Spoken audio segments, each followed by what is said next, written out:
국내 코로나19 신규 확진자 수가 30명대 안팎에서 유지되고 있습니다. 이를 두고 정부가 총선을 코앞에 두고 확진자 수를 줄이기 위해 검사를 축소하고 있는 것 아니냐 하는 주장까지 나왔는데 정부가 강한 유감 표시를 했습니다. 코로나19 관련 소식 역시 취재기자와 함께 자세히 짚어보겠습니다. 장지현 기자 나와 있습니다. 자, 장 기자. 먼저 코로나19 확진자 사망자 현황부터 좀 전해주시죠.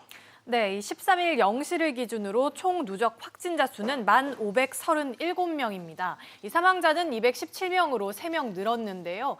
신규 확진자 수는 25명입니다. 4월 9일 이후 5일 동안 계속해서 30명대 아래를 유지하고 있는데 신규 확진자 25명 가운데 16명은 해외에서 유입이 됐습니다. 해외 유입은 서울에서 7명으로 가장 많았고 경기가 2명, 인천이 1명으로 수도권에서 집중됐습니다. 나머지 6명은 공항 검역을 통해 발견됐습니다. 네, 신규 확진자가 줄고 있다는 건 반가운 소식인데 이 방역 당국이 총선을 앞두고 검사를 축소했기 때문이라는 의혹이 나오고 있어요. 이게 어떻게 된 건가요?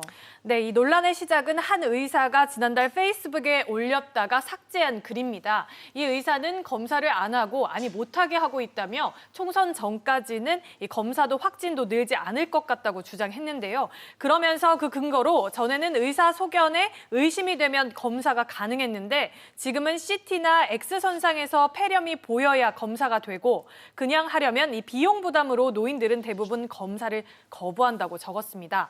이 글은 현재 삭제가 됐습니다만 중앙일보가 어제 이 글을 인용해 총선이 다가오자 마술처럼 확진자가 급감했다며 검사 축소 의혹에 불을 지폈습니다. 이 기사는 코로나19 대응 지침이 6만에서 7판으로 개정이 되면서 기존에는 의사 소견에 따라 코로나19가 의심이 되면 누구나 검사할 수 있었지만 7판부터는 원인 미상 폐렴 등 코로나19가 의심되는 자라는 표현이 붙어 폐렴이 나타나야 검사 대상이 되는 것으로 해석이 된다는 겁니다. 이 때문에 의사들이 적극적으로 검사를 하는데 부담을 느낀다는 주장이 나오고 있습니다. 네, 그러면 이에 대해서 정부는 어떤 입장을 보였습니까? 네, 정부는 거듭 사실이 아니라고 밝히면서 강한 유감의 뜻을 표시했는데요. 특히 코로나19 대응 지침 7판에서 조사 대상으로 규정하는 원인 미상 폐렴 등 코로나19가 의심되는 자에서 이 원인 미상의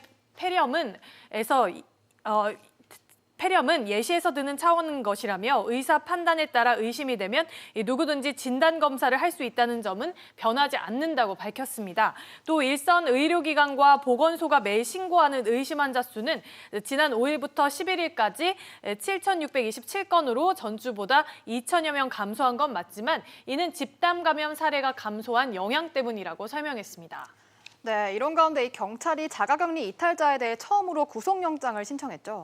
네, 그렇습니다. 미국에서 입국한 송파 구민인데요. 자가격리 대상자인데 2차례나 위반해 음식점과 사우나 등을 갔다고 합니다. 지금까지 서울경찰청은 자가격리 이탈 혐의로 28명을 입건했고 이 가운데 3명을 검찰에 송치했습니다. 네, 알겠습니다. 장 기자 잘 들었습니다.